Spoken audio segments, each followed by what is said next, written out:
we have started discussing about the physiographic divisions of India. And you might be knowing the different physiographic divisions of India. Yes, we are having the Himalayan mountains. Then we have got the northern plains. We are having the deserts. We are having the islands. We are having the coastal plains, the Deccan Plateau.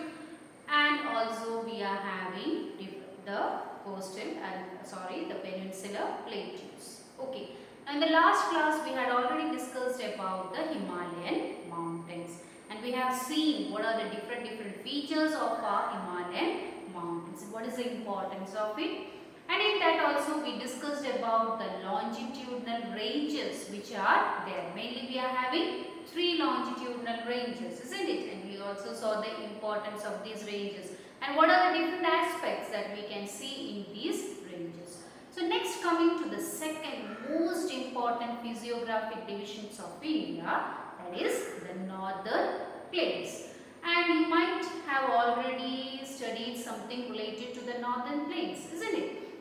That is the importance of northern plains. We know that plains, when we say they are the plain areas. And what is the importance of this? Yes, they are good for agricultural activities. At the same time, you can see that in India, most of these northern plains, they are very fertile also. And the population, when we talk about the population of India, this northern plains, they are also densely populated regions, and we might be knowing the reason for that, isn't it?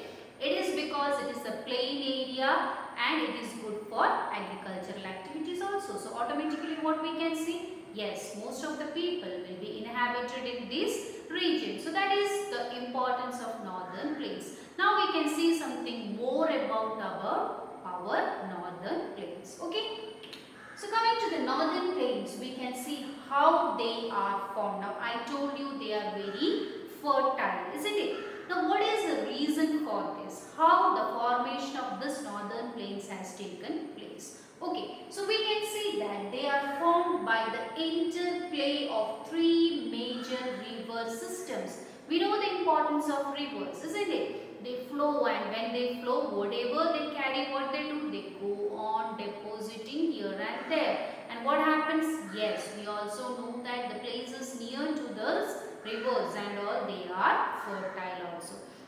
So here we can see, when we talk about our northern plains, these northern plains, they have been formed by the interplay of 3 rivers. And which are the 3 major rivers? Yes, we are having the Indus, the Ganga and the Brahmaputra. Okay, and along with what? Not only these rivers, along with their tributaries. So we can imagine how fertile the area is. Then this plain, what type of soil this plain is formed of? Yes, it is formed of the alluvial soil. You might have studied about different types of soil. Or else we can see that we have got different types of soil which is found in India. And as I told you earlier itself, it is because of the change in climate, it may be because of the time period, it may be because of the relief features and all, the rocks which are found, we are having different types of soil also. And in this region, that is the northern plains, it is mainly formed of the alluvial soil. And these alluvial soil, that has got some importance. It's very fertile also and good for the growth of many of our crops also. Okay.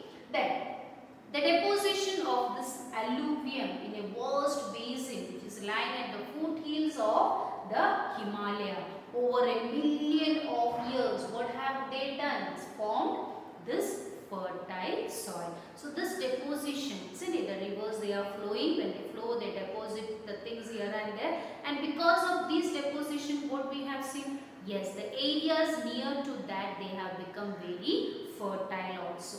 Then coming to the next one, we can see that about the area, the extension of the northern plains. How much areas they extend to? The northern plains, it spreads over an area of 7 lakh square kilometer. It is in India. You might have seen in the map the extension of the northern plains. It is of almost approximately 7 lakh square kilometers. Then coming to the next one, we can see that the plain being about 2,400 100 kilometer long and 240 to 320 kilometer broad. So the length and the breadth of this northern plain is almost 2400 kilometers it extends to, and the breadth of this is from 240 to 320 kilometers. Okay, and I had told you earlier, because of this fertility of the soil, and the plain region, what has happened? Yes, the density of population is also very high in this regions. Okay, the population density or the people, they are more in number in this regions also. Then here we can also see that the soil over here, it has got a very good water content in that, and also the climate over this northern plains or these physiographic division is very favorable for what? Yes, it is very favorable for agriculture, or good climatic condition is found over there. So what we can see? Yeah, we can see that it is good for agricultural activity also.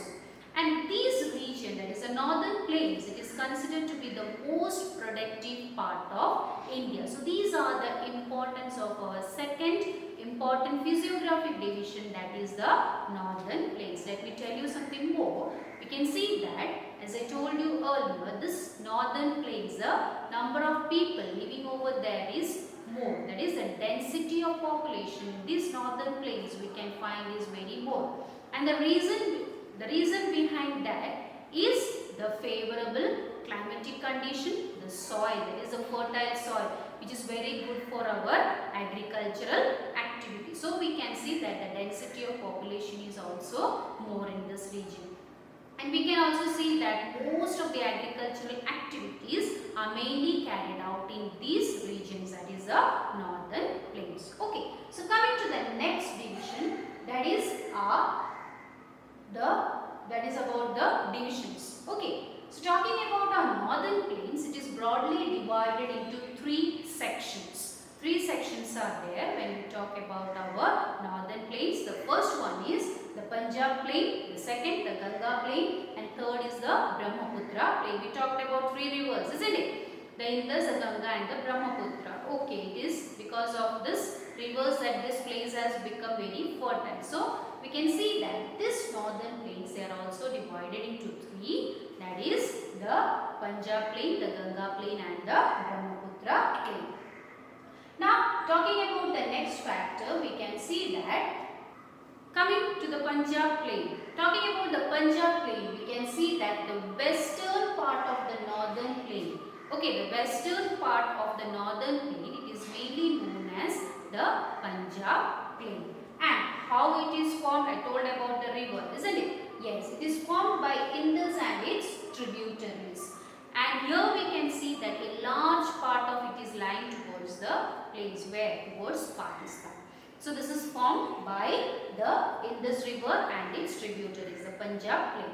Okay, the next important thing is which are the tributaries of all this. We can see the Ravi, the Chenab, Jhelum, all these are the tributaries also. And the section of the plain is dominated by some domes also. So these are the important features of our Punjab plain. Coming to the second one, that is the Ganga plain, and we can see the places to which it is extending. The Ganga plain, mainly we can see from Bhagar and Trasta river, these are formed and they are extending towards these regions, and these are also very fertile, mainly formed by the river Ganga. Coming to the third one, that is the Brahmaputra plain. And this Brahmaputra plain, as its name itself, it's a part of our Brahmaputra river, and it spreads over the states of North India, Haryana, Delhi, Bihar, etc. And mainly we can see in Assam, because we can see most of the part of Brahmaputra flows in Assam. So these are the three main important divisions of our northern plains, that is the Punjab plain, the Ganga plain and the Brahmaputra plain. Okay, thank you.